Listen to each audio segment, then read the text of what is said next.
明るい未来のチャン、本日もよろしくお願いします。よろしくお願いします。本日はですね、チャンプレゼンツ相撲部屋時代の秘蔵の話パート1。よチャンチャン、相撲部屋時代の実際に僕が相撲部屋に入って面白いなって感じたものをピックアップして紹介していくシリーズものになっております。基本的に話す機会がないものばかりですので、初めて聞くんじゃないかなと。相撲界って結構秘密多いやん。ミステリアスやん。ミステリアスな部分ではあるよね。ちょっとした小言とかでも知りたい人も多いと思うし、知らん人ってすごい多いと思う。例えばどういう部分をなんか知りたいとかってあるの？まあそれはお相撲さんの生態じゃない。普段の生態ね。未知なる生き物やから。今回パート1では3つほどね、ご用意してきましたんで、僕が初めて相撲部屋に入った日、タイトル初日、畳む。僕相撲部屋に入ったのが15歳、中学3年生なんですけど、卒業する前に新弟子検査の兼ね合いで2月ぐらいに入ったんですよ、相撲部屋にね。中学校に当時師匠だった北の海親方が僕の中学に来られて迎えに来ていただいたんですよね。相撲界の理事長やんな。そう、相撲界の理事長が中学校に迎えに来ていただいたわけです。すごい人や。もうビビりすぎて、僕は流れるように相撲部屋にそのまま行きました。当時の相撲部屋が4階建てなんですよ。1階が稽古場とお風呂場とかがあって、で2階が大部屋、言ったら大広間ですよね。みんなで雑魚寝する大広間があって、でちゃんこ場っていうご飯食べるところあって、トイレがあるんですよ。3階が資格者って言われる格上の人たち、関取衆って言われる強いお相撲さんが住む階があるんですよね。でその4階が北の親方の親方の住んでらっしゃる階なんですけど、都会とかでもすごい人とかやったら誰がおったん？北大木関っていうめちゃくちゃイケメンの兄弟子がいました。関取が体もすっごいかっこいい体してるし、顔もめっちゃかっこいい。あとは白露山関っていうロシアの、あとは北桜関。北桜関は当時はその階には住んでなかったんです。もう自分で別で住んでたんですけど、大部屋の入り口で正座してたんですよ。2階の大広間で夜の夕飯のちゃんこを待ってたんですよ。正座して雰囲気を見てたんですよね、相撲部屋の。じゃあなんか一人の目の前にいた怖そうな兄弟子がいるんですけど、怖そうな兄弟子が正座なんかしなくていいよ、膝に悪いからって言われて、あ、はいわかりました。話しかけられると怖えと思いながら、じゃあいきなりここドアなんですけど、バチコーンって開いて、うおーと思って、上の階の兄弟子が古株の真っ裸でバチコーン開けて、あ、山ちゃんチューブやるから手伝って。あ、チューブやんねやと思って、インナーマッスルを鍛えるゴムチューブのことですよね。ゴムチューブ今からやんねやと思って、じゃあ2階のね大広間の奥の方に、2階の中でも古株の兄弟子のゾーンっていうのがあるんですよ、隅っこの方に。その奥の方から、その山ちゃんって言われる山田さんっていう兄弟子なんですけど、山田さんが「はい」っつって「チューブやるから手伝って」っつって「あ、わかりました」っつって山田さんがねチューブを持ってね来たんですよ。左斜め前にテレビがあるんですよね、こっち側に。テレビの前でその上から降りてきたマッパの兄弟子が仁王立ちしてるんですよ、こんな形でこんな形で仁王立ちしてて、テレビの前でずっとこうやって仁王立ちしてるんですよ。すっげえかっこいいなと思って、じゃあその山田さんがチューブを持って「はい持ってきました」でも何も言わないの、ずっと黙ってこうやってやってるよな。と思って、山田さんもなんかちょっと困ってるんやけど、多分なんか刺したんでしょうね。この右手のこの部分にゴムをかけてあげて、そのままキューってゆっくり引っ張って、そのまましゃがんだんです。ここら辺にインサートあると思うんですけど、マッパでトレーニングをし始めたんですよ、こうやって。俺その光景見て、すげえな相撲部屋と思って、すっぱだかの人にゴムをかけてあげて引いて後ろでギュッてやってる結構年齢層の高い人がいんのに、やっぱり強い人は何も言わずにもうやってるわけですよ、黙々と真っ裸でテレビの前でね。番付世界ってすげえなと思って、言葉を交わさずにこの姿になったら、もうゴムをかけろと。そう、もう常に何かを察していかないといけない世界なんだなと思って、生き残れない世界なんだなと思って、やっぱすげえわ相撲部屋って思った初日だったんです、僕は。もうそれはただその初日からその光景は俺一切見てないの。それ以降は見てなくて、俺が相撲部屋に入って引退するまでその光景俺一切見たことないの。裸でこうやってやってるシーンをね、俺がね新弟子で入ってくるってこと分かってるから、俺が来た時に相撲部屋っていうのはこういうところだぞっていうのを見せつけるためにね、多分やったんちゃうかなっていう。多分見せたかったんちゃうかな。めっちゃ可愛いよっていうのが初日の僕のね印象でした。じゃあ次あれいっておきましょうかね。タイトル、とてつもなく恐ろしいトイレットペーパー。トイレットペーパーというのがですね、相撲部屋に入って番付もねちょっとずつ上がってきて、ここにちゃんこ場があって、でここにトイレがあるんですよね。ここら辺にトイレがあるんですよ。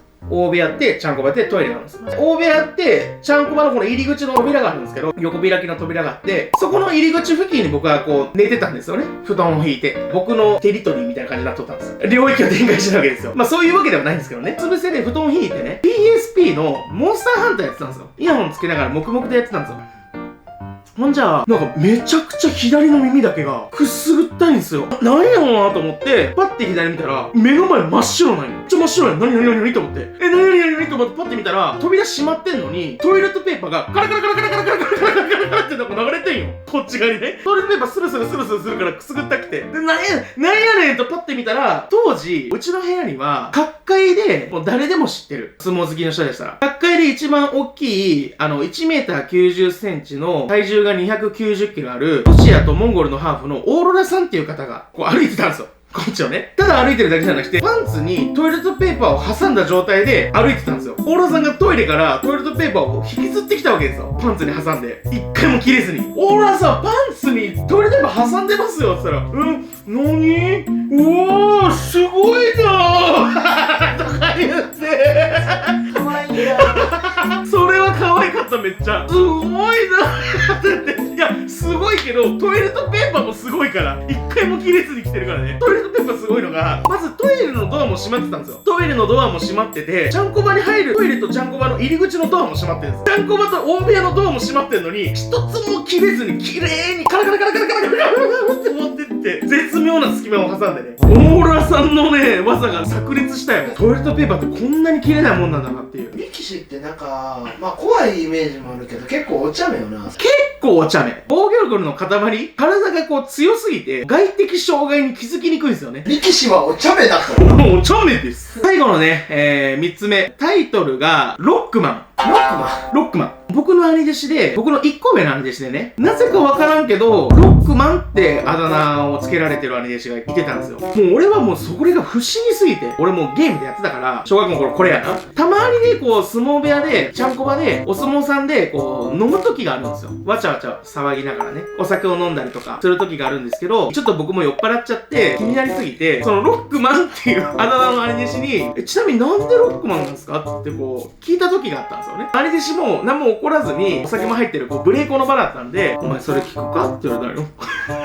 はい、聞かせてもらっていいですか？いいよ。とかって言って話してくれて、ロックマンになった理由はな、その兄弟子はね、普通人間って筋肉のつき方が太ももが太くて膝の方でキュッてしまって、でふくらはぎがちょっと太くて、で足首がキュッてしまって足ってなってるじゃないですか、普通の人間って。でもそのロックマンって兄弟子の方は太ももが極端に細いんですよ。ふくらはぎが極端に太いんですよ。逆なんよ。太さが逆なんよ。ロックマンの足みたいだからロックマンってあだ名がついたらしいよな。そういうことやったんやと思って。ただね、なんでその足になったんだろうと思って。俺先に言いたくなったんや。なんでふくらはぎの方が太いのかと。太ももよりね。って聞いたら、お前それ聞こうって言われて、お願いしますとかって。あるあるなんだけどさ、お前小学校の頃さ、学校のトイレでうんこできたか？やっぱりちょっと恥ずかしかったんでできなかったっすね。そうだろう、それや。俺もできなかったんや。俺もできなかったから、帰りな、学校から家まですごい距離があるねん。それをな、ひたすらうんこ我慢するために、つま先立ちで、トトトトトトトトトトトト毎日書いとったんやって。そしたら、太ももよりふくらはぎの方が太くなったんやって。なるほどつって、すっげえ努力したんやなと思って、このふくらはぎ作るのに。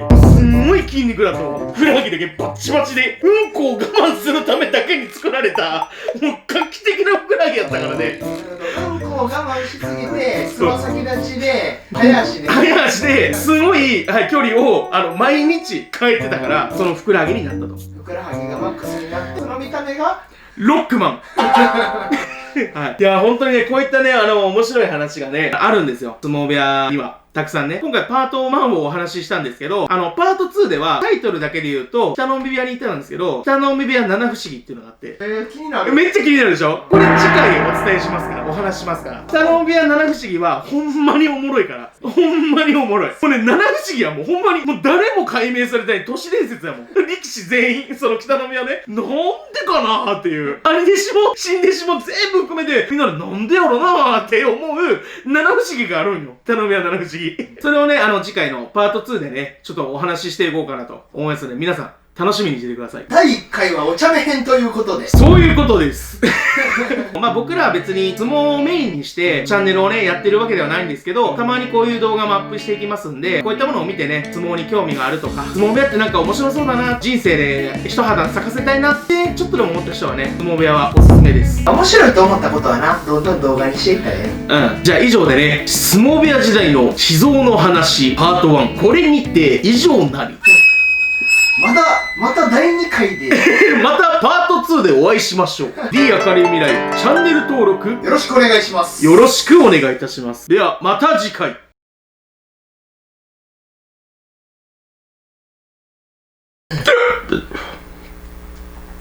行こうか。そろそろか。そうか。落としてからもうすぐ行こどうしようかな。そうやな。う。パソコンに移してから。すぐ行こう、トマくん。俺頑張ったんやから今アフターを撮ろうとしてたの。あ、そういうこと？ただね、ちょっとあれ天然物じゃないと面白くないから。確かに。そうやろ。すいません、めっちゃしくった真面目にやりすぎたわマジでもうガチになりすぎたった今のは。早い子とかって言ってあかんやんもうでもこういうの使えたりするから確かに